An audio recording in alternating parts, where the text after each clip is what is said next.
তোমার মতো ছেলেরা, হ্যাঁ এই যে বসে আছে সব ভদ্র, এগুলো প্রত্যেকের দিনী বোন আছে। আমাকে এক ছেলে প্রশ্ন করে, একজন দিনী বোনের আমার একজন দিনী বোনের আমার একটা বোনের একবার শারীরিক সমস্যা নিয়ে কথা বলতেছে সে। আমি বললাম তো তোমার দিনী বোন তোমার আপন মায়ের পেটের বোন? বলে যে না। বললাম কেমন বোন? কয় দিনী বোন। বললাম কেমন দিনী বোন? তোমাকে এরকম কথা বলতেছে, তুমি শুনছো, আবার এটা আমার কাছে বলতে আসছো? তুমি একটা কোমলমতি আমার ছোট্ট শিশু বোন, তাকে তুমি ঘর থেকে বের করছো, আর তারপরে তোমার যখন কয়েকদিন তার সাথে থাকা হয়ে গেছে, সব কাজকর্ম তোমার শেষ, আর একটা মেয়েকে দেখে বলতেছো যে লা লা লা লা লা হারাম, আমি আজহারি সাহেবের ওয়াজ শুনেছি, এগুলো হারাম, সো তুমি তোমার পথে আমি আমার পথে। এই মেয়েটা এখন তোমার জন্য ব্যাকুল হয়ে গেছে, সে তোমার সাথে কথা বলতে চাইতো না, তুমি তার সাথে 5 ঘন্টা কথা বলেছো, এখন এই মেয়ের সাথে তুমি একদম কথা বলা বন্ধ করেছো। মেয়ে একদিকে পাগল, তুমি তো আরেকজনকে নিয়ে খুশি আছো। সমাজের আজকে এই অবস্থা আমরা করে ফেলেছি। আমি মাঝে মধ্যে কিছু ওই যে প্রেম প্রীতি নিয়ে এগুলো নিয়ে কথা বলি, আমাকে প্রশ্ন করে যে হুজুর পিএইচডি করছে এগুলোর উপর, হুজুর কেমন এত কথা জানে? আরে ভাই, তুমি আমাকে প্রশ্ন করো। শেখ, একটা মেয়ে খুব ভালো ছিল, বোরখা পরিহিতা, ওর চরিত্রে আমি আকৃষ্ট হই।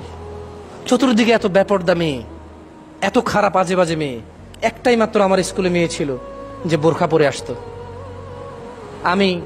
ও নামাজও আদায় করতো, কারোর সাথে কথা বলতো না, অনেকে ওকে প্রেমপত্র দিয়েছে, আমিও ওর মধ্যে একজন ছিলাম। সবাই হাল ছেড়ে দিয়েছে, আমি ছাড়িনি। আমি একটার পর একটা আমার বোনকে দিয়ে, আমার অন্যান্য বান্ধবীদেরকে দিয়ে ওকে প্রেমপত্র দিলাম। তারপরে ও আমাকে বলল ও বেনামাজির সাথে সলাত আদায় করবেন, প্রেম করবে না। আমি সলাত আদায় করা শুরু করলাম শুধু ওকে প্রেম করার জন্য। ইন্নামাল আমালু বিন্নিয়াত হাদিসের মধ্যে যে আছে, যে হিজরত করলো কোনো মহিলাকে পেতে, আর যে হিজরত করলো আল্লাহকে পেতে, সে তাই পাবে যা সে নিয়ত করলো। দেখেন আজকাল ছেলে মেয়েরা প্রেম করার জন্য নামাজ পড়ে, আল্লাহ নবী 1400 বছর আগে তা বলে দিয়ে গেছে, এরই নামাজ ওই প্রেমকেই পাবে, কিয়ামতের কোনো কিছু পাবে না। যাই হোক, ওই যে বলে না হুজুর আপনি কিভাবে জানেন, আপনি কি আগে প্রেম করছেন নাকি? আরে ভাই, তোমার মতো ছেলেই আমাকে প্রশ্ন করতেছে। মেয়েটা আমার প্রেমের প্রস্তাব প্রত্যাখ্যান করার পর আমি সর্বোচ্চ চরিত্রর অধিকারী হলাম। সলাত, ভালো ভদ্র ব্যবহার, শালীন পোশাক আশাক, মাথার চুল কাটিং, সবকিছু নম্র ভদ্র করলাম। মেয়েটার সাথে আমি প্রেমে লিপ্ত হলাম। ও আমার সাথে কথা বলতে চাইতো না, আমি ওকে জোর করলাম। এক পর্যায়ে বললাম আত্মহত্যা করব, হাত কেটে ফেলবো। ওকে ভিডিও কল দিলাম, ওর ওর ওর মায়ের মোবাইলের ছবি পাঠাইলাম, আমার গলার মধ্যে ছুরি। মেয়েটা রাজি হলো আমার সাথে কথা বলতে।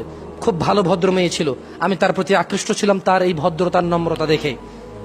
তোমার মতো কোনো ছেলে আমাকে এরকম প্রশ্ন করে, প্রশ্নগুলো শোনার পরে কি আমি বুঝতেছি না এলাকার কি অবস্থা? আমি কি বুঝি না আমার যুবক ভাইদের কি অবস্থা? ধর্মকে অবলম্বন করে একটা ছোট্ট কোমলমতি শিশু বাচ্চা বোন আমার, তার জীবন ধ্বংস করেছ। বললাম, তারপর বলল সে আমার সাথে কথা বলতে রাজি হলো, সালাম দিত, কথা বলতো 2-1টা, আমি কথা বলতাম প্রচুর, ও কথা রিপ্লাই করতো না। তারপর আস্তে আস্তে আমি বললাম তুমি কেন কথা বলো না, আমি পরে বিষ খাবো। আমি ছবি তুলে পাঠালাম, আমার হাতে ইঁদুরের ওষুধ। সে আমাকে আমার মোবাইলে হোয়াটসঅ্যাপে বা ফেসবুকে তার ছবি পাঠাইতে হবে। সে আমাকে ছবি পাঠাতে রাজি ছিল না। আমি বললাম আমি পানিতে ঝাঁপ দিব, ছাদ থেকে লাফ দিব। সে আমাকে ছবি পাঠালো। এভাবে 2 বছর লেগে যায় ওই মেয়ের সাথে আমার সহজ হতে। মেয়েটা খুব ভালো ছিল। বলেন তো মেয়েটা কি খারাপ ছিল? 14-15 বছর বয়স, 16 বছর বয়স, ছেলেটার বয়স 22-23 বছর। ও ফুসলাচ্ছে। হ্যাঁ, মেয়েটার একটা দোষ ছিল যে এর কথা চলে আসছে। প্রথম দোষটা ছিল যে এর সাথে প্রেম করার এগ্রি হওয়া, যে ভালো ছেলে হলে প্রেম করবে। বাট ছোট্ট মেয়ে, এই অপরাধটা করতেই পারে। কিন্তু এই তোমার মতো চালাক নামাজি দাড়িওয়ালা ছেলে, আহলে হাদিস বলো নিজেকে, না নিজেকে জামাতি বলো, তাবলিগি বলো, ফুরফুরা বলো, আটরশি বলো, মাইজ ভান্ডারি বলো, কওমি বলো, হ্যাঁ মাদ্রাসার ছাত্র বলো, ভদ্র ঘরের ছেলে বলো, তুমি এটা করছো। তুমি একটা কোমলমতি আমার ছোট্ট শিশু বোন, তাকে তুমি ঘর থেকে বের করছো, আর তারপরে তোমার যখন কয়েকদিন তার সাথে থাকা হয়ে গেছে, সব কাজকর্ম তোমার শেষ, আর একটা মেয়েকে দেখে বলতেছো যে লা লা লা লা লা হারাম, আমি আজহারি সাহেবের ওয়াজ শুনেছি, এগুলো হারাম, সো তুমি তোমার পথে আমি আমার পথে। এই মেয়েটা এখন তোমার জন্য ব্যাকুল হয়ে গেছে, সে তোমার সাথে কথা বলতে চাইতো না, তুমি তার সাথে 5 ঘন্টা কথা বলেছো, এখন এই মেয়ের সাথে তুমি একদম কথা বলা বন্ধ করেছো।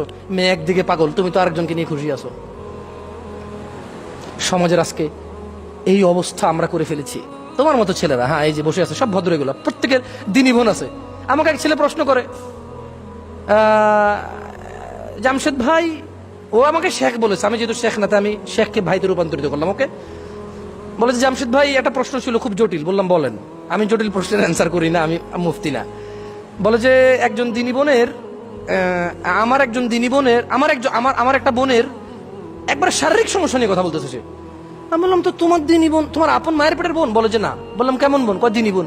বললাম কেমন দিনী বোন? তোমাকে এরকম কথা বলতেছে, তুমি শুনছো, আবার এটা আমার কাছে বলতে আসছো। তুমি দিনী বোনকে হুজুরের নাম্বার দিয়ে দাও। দিনী বোন তোমার সাথে কথা বলতেছে তার মাসিক নিয়ে, তোমার সাথে কথা বলতেছে তার স্বামী, তার সাথে নাকি মানে সেক্সুয়াল ফিটনেস নাই, তোমার সাথে এগুলো বলতেছে, তুমি দিনী ভাই, সে দিনী বোন। ওই আমি 2 দিন আগে একটা স্ট্যাটাস দিছিলাম যে বর্তমান যুগে দিনী ভাইদের দিনী প্রেম ওই রকম ধার্মিকতা যেমন পায়খানা খুবই সুস্বাদু খাবার। যদি কেউ বলে যে পায়খানা খুবই সুস্বাদু খাবার, আমি বলবো যে ওকে দিনী প্রেমিক আছে। যদি তুমি বলো যে না দিনী প্রেমিক পায়খানা সুস্বাদু না, তাহলে দিনী প্রেমিকও নাই। কিসের দিনী বোন বানাও, ভাই বানাও। তাহলে আমাদের লজ্জাস্থান কি করতে হবে? হেফাজত করতে হবে। কিন্তু আমরা যত বড় হুজুরি হয়ে যাই, যত বড় মোল্লা মুন্সি মুফতি হয়ে যাই, স্ত্রীদের সাথে থাকা বৈধ, ইভেন নেকির কাজ, ইভেন বৈধ এবং নেকির কাজ। আল্লাহ সুবহানাহু ওয়া তাআলা আমাদেরকে বোঝার তৌফিক দান করুক। আমি জানি না আজকে আপনাদেরকে কতটুকু বুঝাইতে পারছি আল্লাহ ভীরুতা নিয়ে।